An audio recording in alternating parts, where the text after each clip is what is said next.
A massive manhunt is underway for George and Jennifer Hyatt after their bloody escape from a courthouse in Kingston, Tennessee. I was making my 5th attempt to break out of prison. This time I had the help of my new wife, a prison nurse named Jennifer.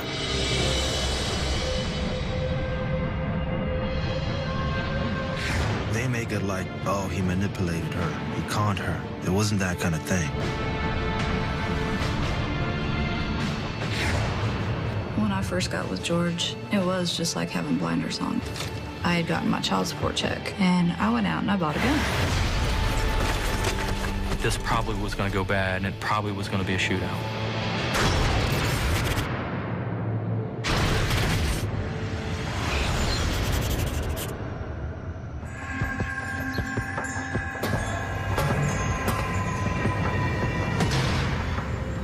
I was in prison serving 35 years for robbery and assault, and I was facing more charges.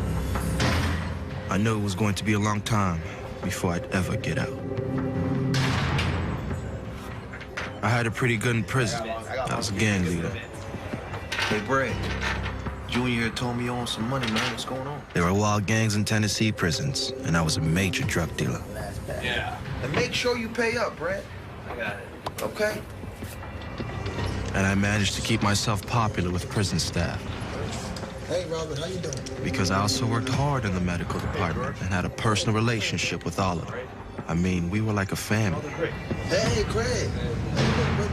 George is a very slick man who knows the system and knows how to manipulate the system and use it to his advantage. I had a court date set to meet with my lawyer, seeing if I was going to go to trial. So they transported me over to the courthouse. We were upstairs waiting for my lawyer. Then one of the officers, Randall Ridnour, starts speaking to another officer about how lax security is. You want to escape, go right ahead. I ain't gonna die trying to stop you. Anybody could pull up with the door open and I could jump in and they would let us go.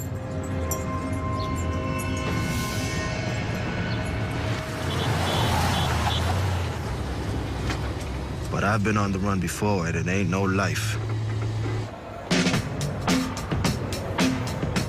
Then I met Jennifer. I was finishing up nursing school. I was already hired for the prison. I knew where I was going. But it didn't seem scary at all.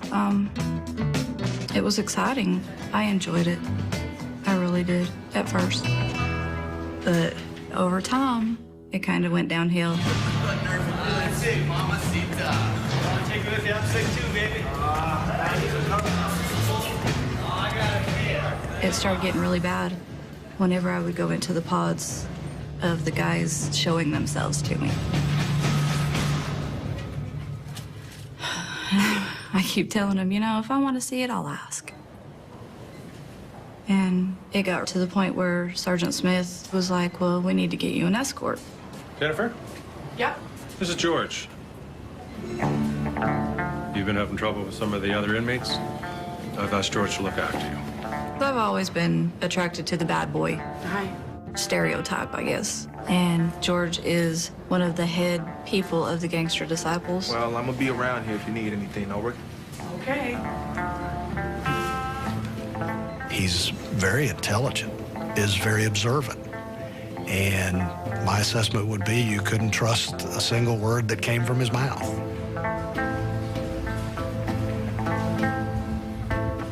So as soon as I started providing protection, it kind of stopped.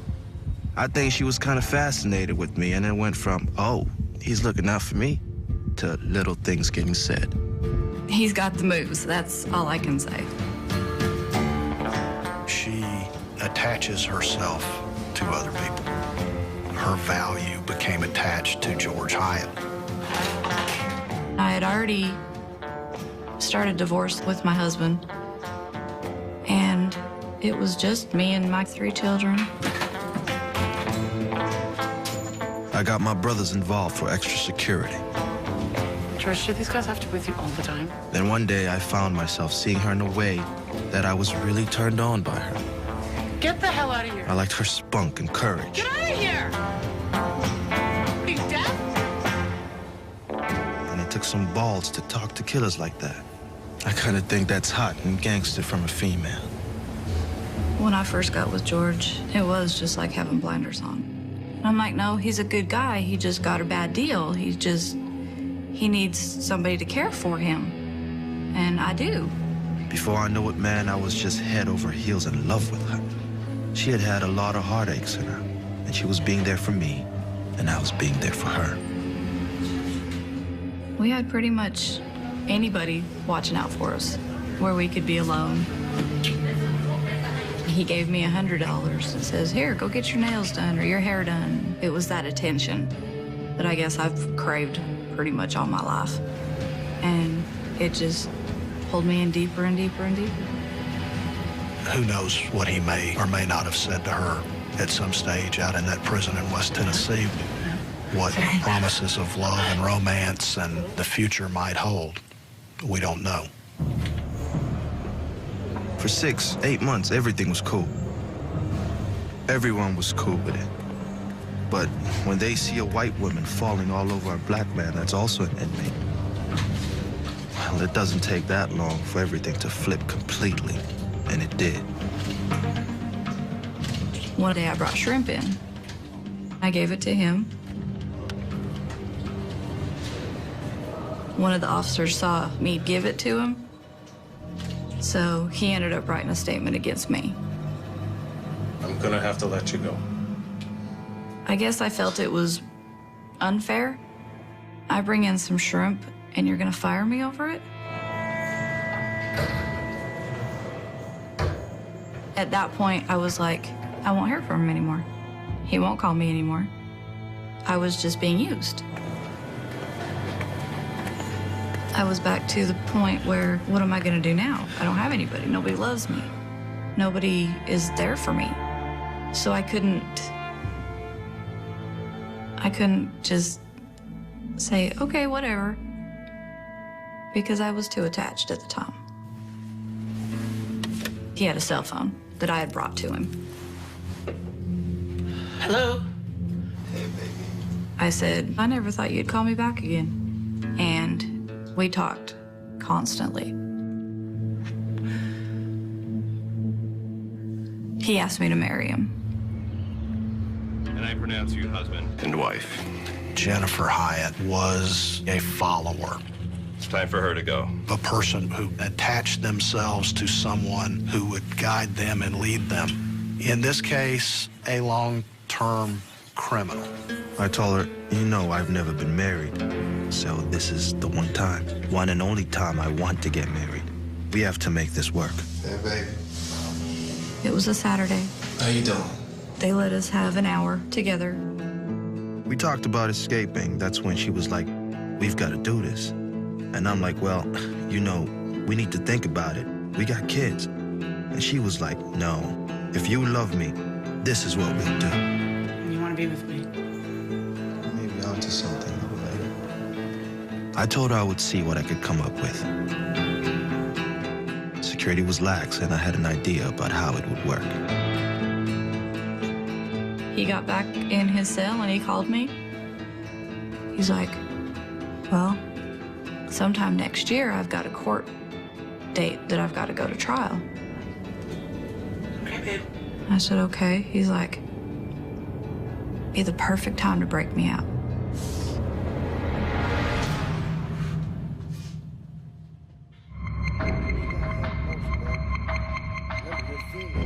We were talking about the escape a year ahead. It wasn't going to happen for a year. But he said, you know, get an extra vehicle, work towards that, get some money saved up, buy a gun. I mean, he gave me a whole list of stuff to do. Finally, I sent my kids to their dad. I told him that it was their summer vacation. I had gotten my child support check. And I went out and I bought a gun. I go hunting. I use rifles and shotguns. Never bought a pistol. How much is it? $300. And so I bought it and bought ammunition.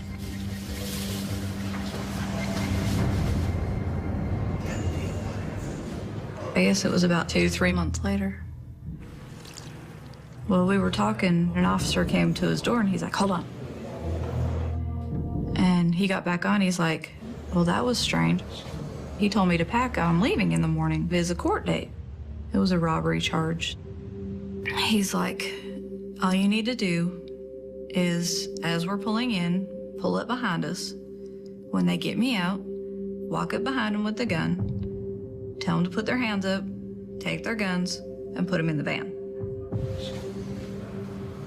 I mean, that sounds simple enough.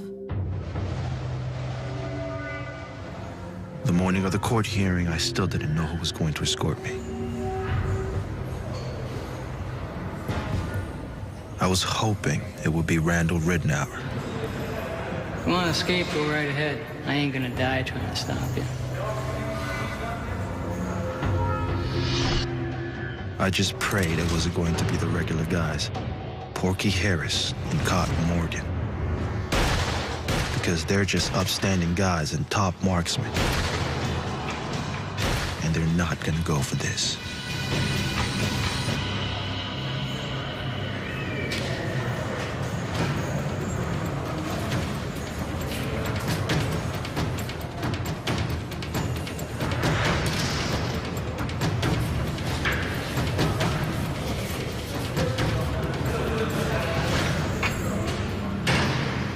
Ready to go? It was Ridnour. Let's go. I was thinking, I don't know when he's gonna be working again, so we gotta make it happen today.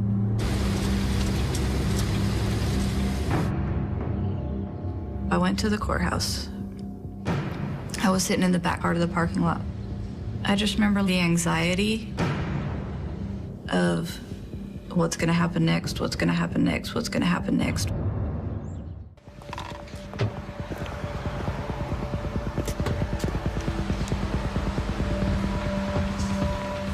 I seen him getting out of the van. I was scared.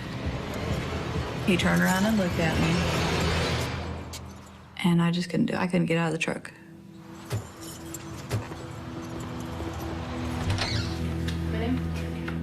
So we got upstairs and they let us go in the conference room. Sit on the chair, other side of the desk. Keep your hands where I can see them. No touching, no contact. Hey. We were sitting upstairs at the courthouse and I kept saying, it's perfect now.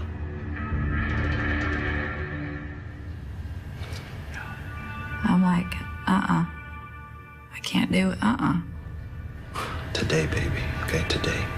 That's perfect. He was so adamant that I do it that day, and I was so scared I didn't want to. I got what we need. And I kept telling him, we aren't ready, we aren't prepared. Excuse after excuse.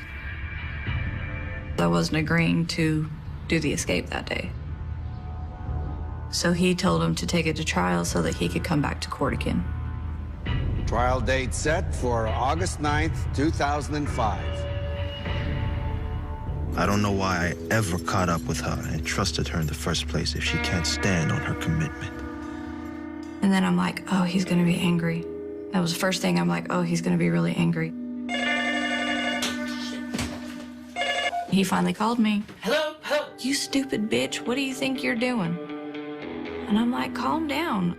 You know what, Jen? We done. What? You hear me? No, don't. We done. And I didn't want him to be done with me. I said, don't worry. I'm doing what I need to do. It's okay, baby, don't worry. So from that point forward, she said she started setting up everything, getting together money and a getaway vehicle. Really, I thought it was a bunch of hot air and her getting desperate because she knew I was getting ready to break up with her. Miss Betty? Jennifer? Hi. Oh, I'm so glad you made it. She moved in with an old woman called Miss Betty to take care of her husband. Yeah, whatever Sarah, her name was. She would have access to lots of things that could help us with our plans. Yeah, I'd like to transfer $5,000 from Miss Betty Dye's account. Perfect. Thanks. Bye. We realized we need to change cars quick after the escape. Miss Betty? I'm just gonna take your van to get serviced, okay? So we planned to place Miss Betty's van near the courthouse.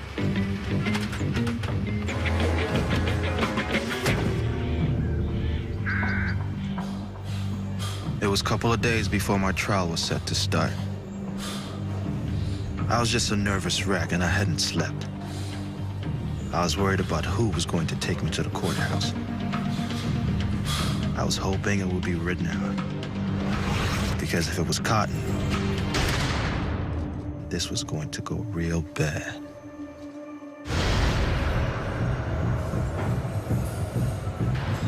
It was the morning of my court date. I was still hoping Rittenhour was going to take me. And then the guard comes to my cell. Morning, George. It's Cotton. The 9th of August, we was going to escort George to Rowan County Court, me and Wayne Morgan. We call him Cotton. Well, over the 6 years that we've been in transportation, and we've never had no problem where we would have to draw our gun or threaten an inmate.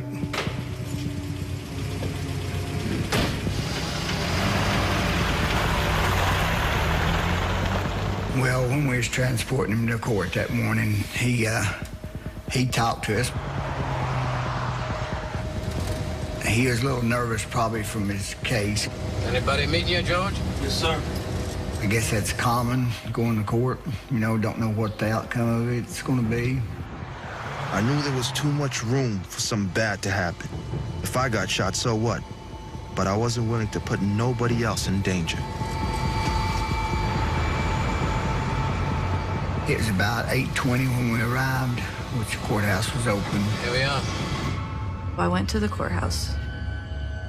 I was sitting in there waiting for him. And I've seen the van come in.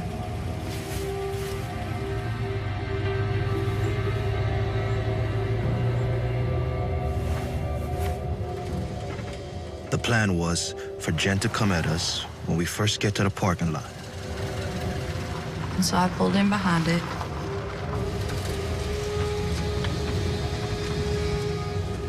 My mind was running at 100 miles an hour, and my questioning the whole thing was becoming stronger and stronger.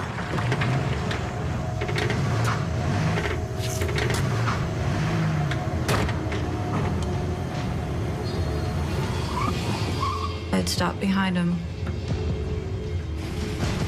And I seen him getting out of the van. I was getting ready to get out of the truck.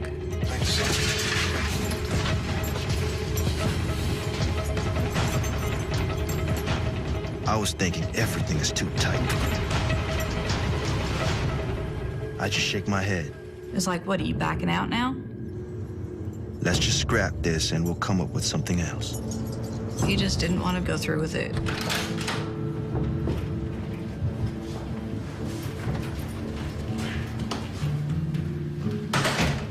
While we were in the holding room with George, his wife, Jennifer Hite, come in, and she had a bag of clothes for him.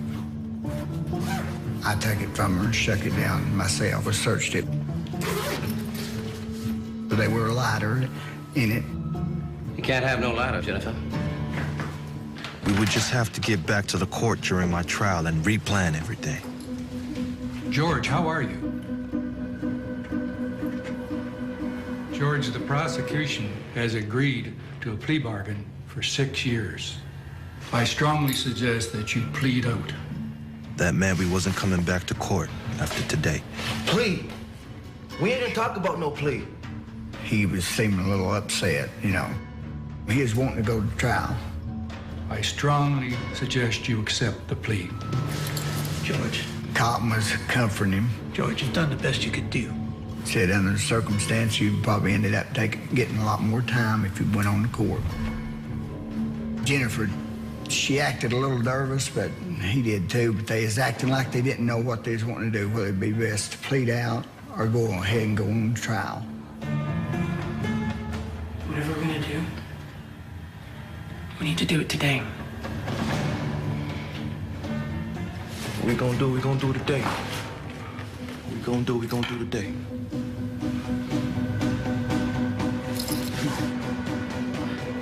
So I agreed to the plea, and I knew it would mean that today was our last chance to break out.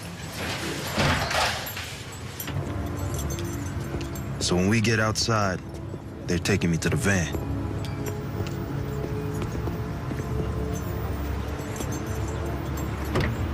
As he was getting in the van, I had a hold it steady in him. I don't see her, so I step up. And as he stepped up on the van, he looked over the door. I couldn't see over the top of the van door from where I was at. And then there she is. I got out.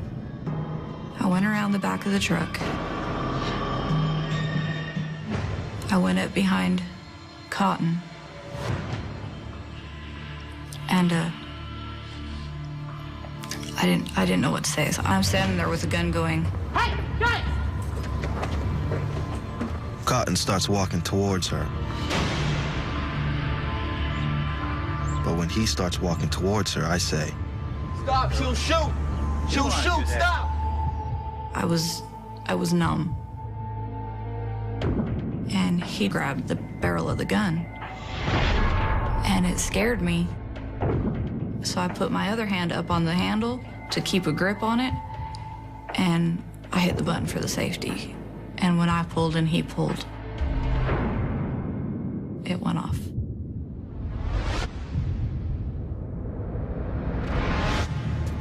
What you'd hear George and Jennifer saying would be a lie.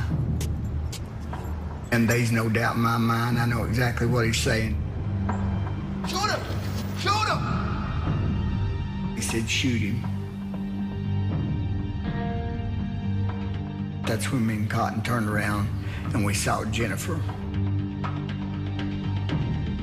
She was already in a shooting stance with her gun in her hand pointing at us.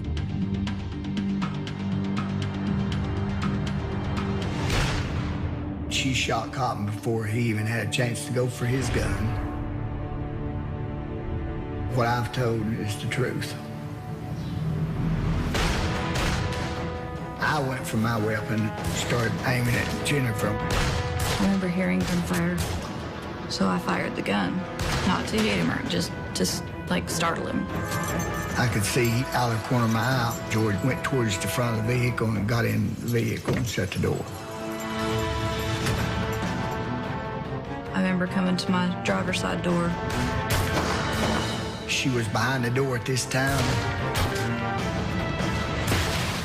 When I shot, the window of the van just exploded. The gun clicked on me. I said, Cotton, I need your weapon. And I get it from you. I remember hearing gunfire.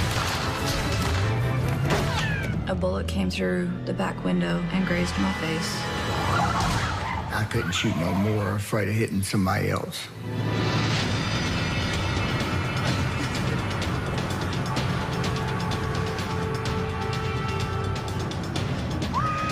It's like feelings when summer finally comes. The clouds have disappeared. We ain't about 2 minutes away from the scene and she wants to start kissing me. I'm like, I can't concentrate, baby. I can't concentrate. Do you realize what just happened? Baby, why are you tripping out? Every cop and everyone is after us right now. They hunting us right now. I don't know what you're Right now, they hunting us. I don't know what you're so worried about. Just keep going. Keep going. Don't stop. Okay?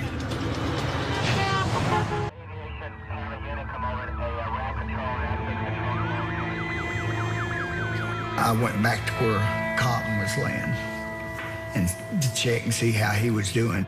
Stay with me. It hurts to see somebody that you're real close with to get shot. Wondering, you know, what I could have done different to stop this and why it had to be him and not me.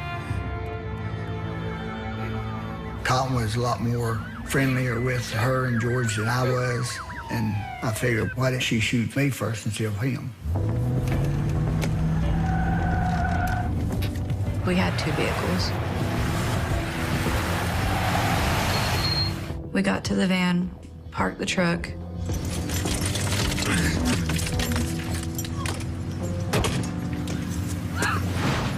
My leg was numb, tingly. I I was like, I think I'm shot in my back. And I was bleeding everywhere. I got in the back seat so I could stop the bleeding. He got in the driver's seat. The cuffs were loose, so I got my hands out, but the chains were still wrapped around me. And we took off. We heard about the event, and we immediately sent our investigative team. Well, one of the first things I did when I arrived on the scene is I met with Chief Washam. Good afternoon. I think we got our vehicle.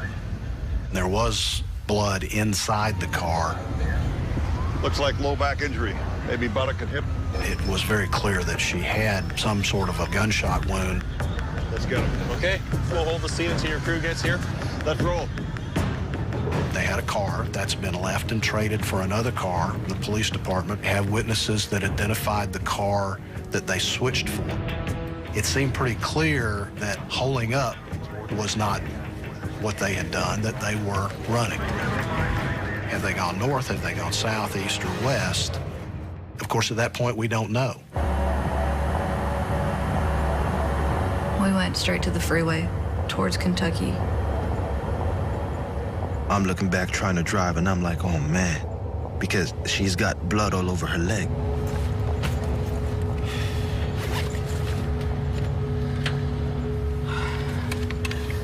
You know, I didn't think it'd be me that got shot. Thought it'd be you. I'm really scared.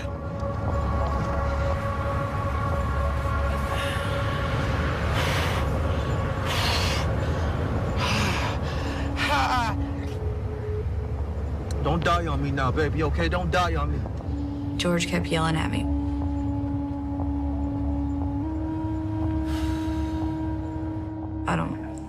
I don't really remember the ride a whole lot. I need you to stop somewhere. We'll stop him, baby, okay? We'll stop him. The only reason we stopped is because I couldn't go anymore. I needed somewhere where I could stop the bleeding. I didn't think I was gonna live. Within an hour, I will be dead. I was freaking. She was bleeding bad, and I'm stuck with shackles still on and the chain around me, so I can't get out and do nothing. I was like, okay, I got a plan. Through interviews, it began to become pretty clear that the track we were looking for was headed north. So we're in contact with Cincinnati, we're in contact with Dayton, we're in contact with Columbus, we're in contact with Cleveland, we're in contact with all of the marshal's offices along this route of travel. So, on the spur of the moment, we went to Lowe's hardware store and parked in the handicap spot. Hey, buddy. I saw this guy and said we were handicapped and asked him to buy us a hacksaw.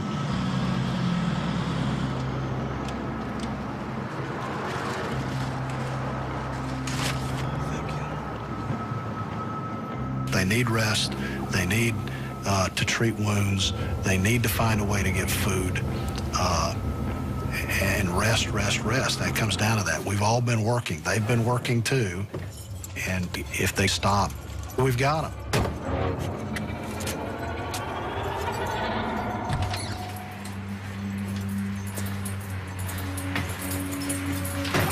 I told him that I needed to clean up. I need to find out where these bullet holes are.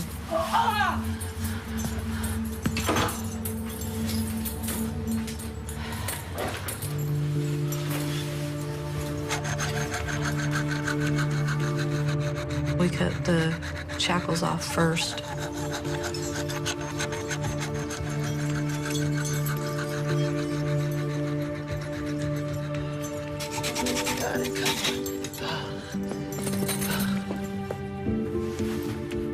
Finally, I felt free.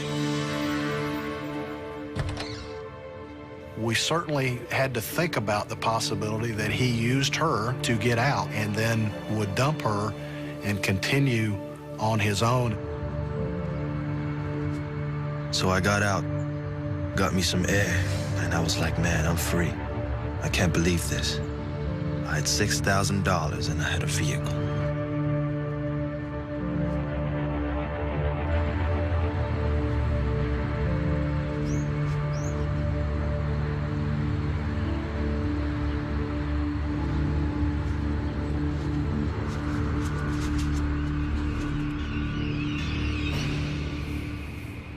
I could have left her. But that never crossed my mind. I wanted to be free with her.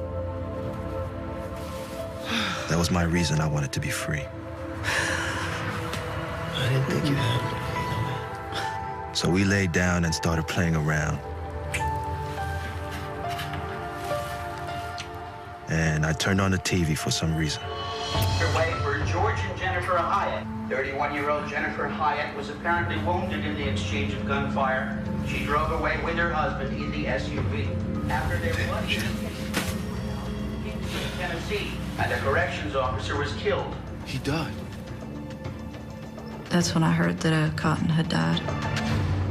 Police are asking for public... Cotton was one of the main people who helped me through the tougher times I had encountered, such as family deaths and issues I had dealing with how family didn't care. Just such a man. He always had something nice to say to you, something encouraging to say. And he said, he was the one who was more spiritual than anyone else. oh, man. Oh, man. He's dead, Jen. What are we gonna do now, huh? I mean, I didn't even really know I'd shot him. I knew the gun had gone off. I didn't realize I'd shot him. The fugitive couple was last seen in a minivan. And they know we switched cars. They know what car we're in. We're talking to the marshal's offices in Western Kentucky. They find a van matching the description of the van the Hyatts had, parked in a motel parking lot in Erlanger, Kentucky. We were very excited. The odds would say, in most cases, that we're fixing to make an arrest here. I was like, we've got to leave from here and put as much distance between us and that van as we can. Yeah, hi. Can I get a cab to take us to Columbus? I dyed her hair and cut her hair, and after that, she looked presentable. Okay. Right. Ready? Mm-hmm. You ready? Mm-hmm. Let's go.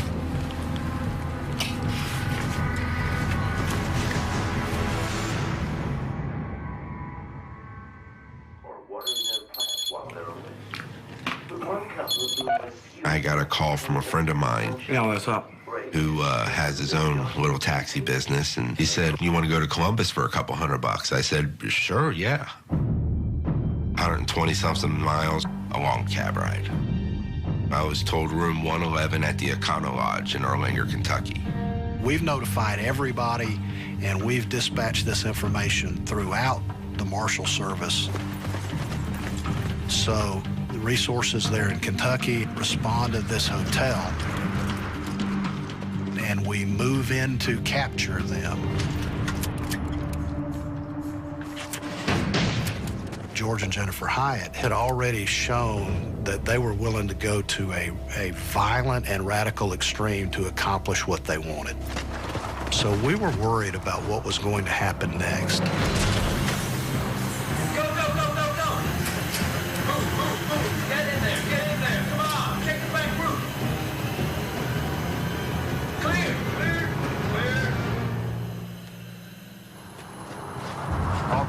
Unfortunately, it's just another track on the trail. Whatever was going on with these folks, it looked like they could use maybe a little friendly conversation, and I'm the chit-chatty type, obviously. So what you gonna be doing in Columbus? We need to get to a sales convention. When I heard who they worked for, my first thought was, oh no, here comes the pitch. Okay, we're here now. You want me to just drop you off at the front here? When we got to the hotel, Jennifer asked if she could have some help getting checked into the hotel. And I said, oh, do you need help with your bags? And she said, no, we actually need some help with getting checked into the room. We've lost our IDs. Hi, I'd like to get a room. She gave me money to pay for 2 or 3 days worth of stay at the hotel. Go, enjoy your stay. Thank you. I got him checked into the hotel for him.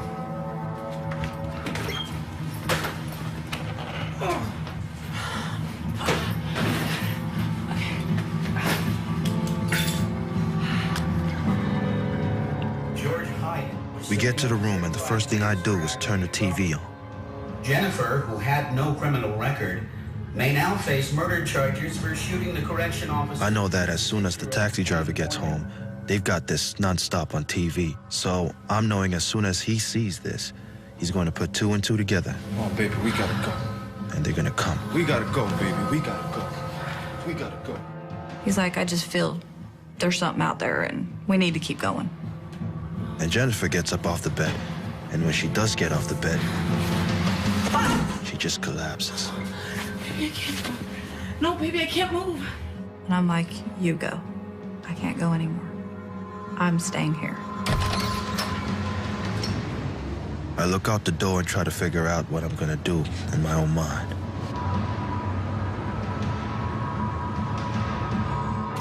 About 8:30 in the evening,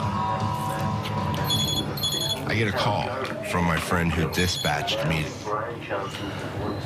Yeah, what's up? He's asking me, was he kind of a thin black man and was she kind of a medium-build white woman? And I said, yeah, how'd you know that? He said, oh my God, Mike, you need to call the police. What? You've just taken the Tennessee fugitives from our area to Columbus, Ohio. Hold on a second. Because of suspicion of a relationship with Hyatt. She married him in prison this past May. Oh no, not me. I gotta go. Please don't let me have been involved in this. I called the police and told them who I was and what I believed I had just done. It was sometime shortly after 8 p.m. I'd received a telephone call. Once arriving at the motel, I parked my car and I sat and I watched and waited. Knowing that Jennifer and George were both probably very paranoid, my concern was essentially that they could be conducting counter surveillance on law enforcement. I'm standing somewhere off-site watching to determine if anybody had realized where they were.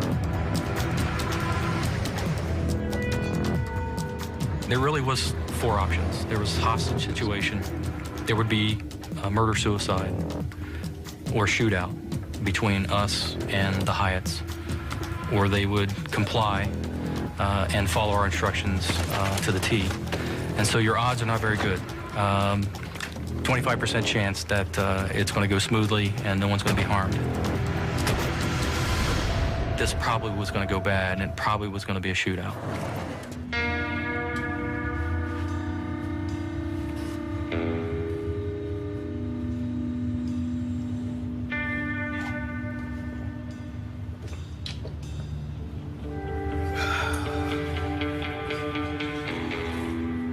He kept telling me, oh, we're gonna get away. We're gonna just keep moving. We're gonna get away.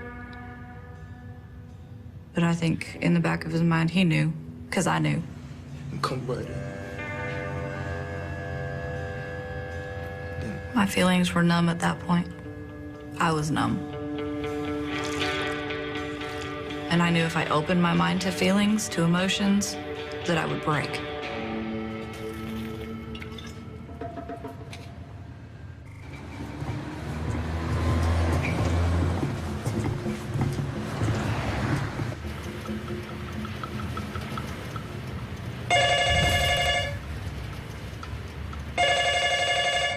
I just looked at her and I was like, you know what time it is, right? Hello? Jennifer? And then I was like, wait a minute. They don't know my name. This is Deputy Nikki Ralston with the United States Marshal Service. What you need to do is get George. George is there, right? Mm-hmm. You need to get George, and you need to both come out of the room with both hands held high above your heads. Do exactly as the officers instructed you to do. Do not hang up. Just place the phone down. I didn't think they would call on the phone and give us a chance. I just thought they would just bust in the room. From this point forward, we would need to decide what we're gonna do.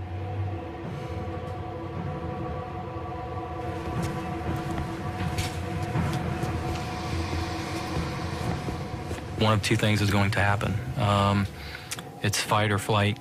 And They had already showed a propensity to fight. If there was going to be violence, it was going to be on our terms. And we'd rather that violence be at the door or outside the door. We asked Jennifer to open the door and to walk backwards to the sound of our voice. Okay, she's coming out. She's coming out.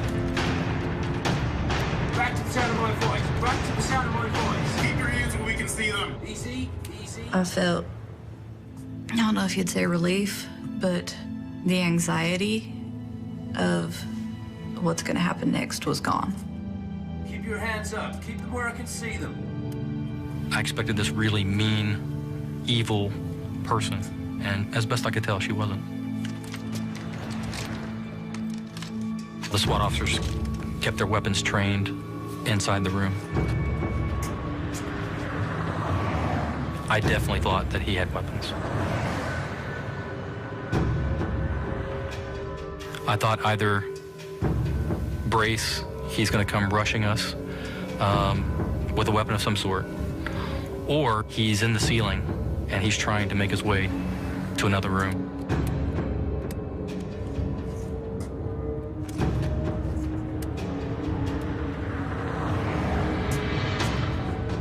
We continue to call out to George. He's not saying anything, and at this point we still can't see him.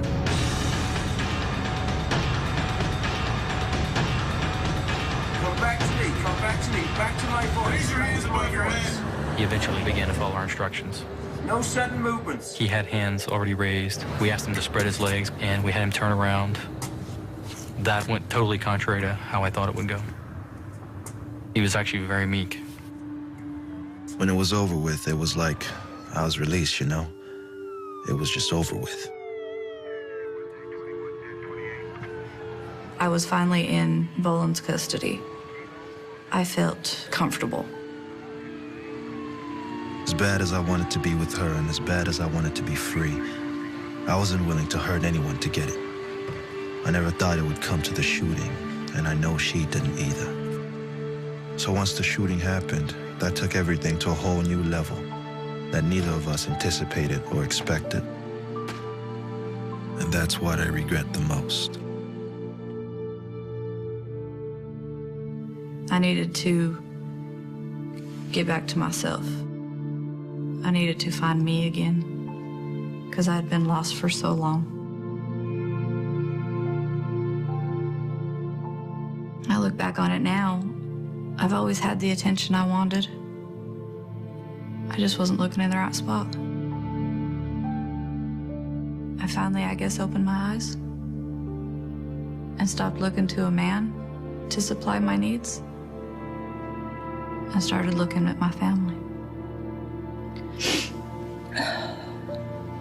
I look at my children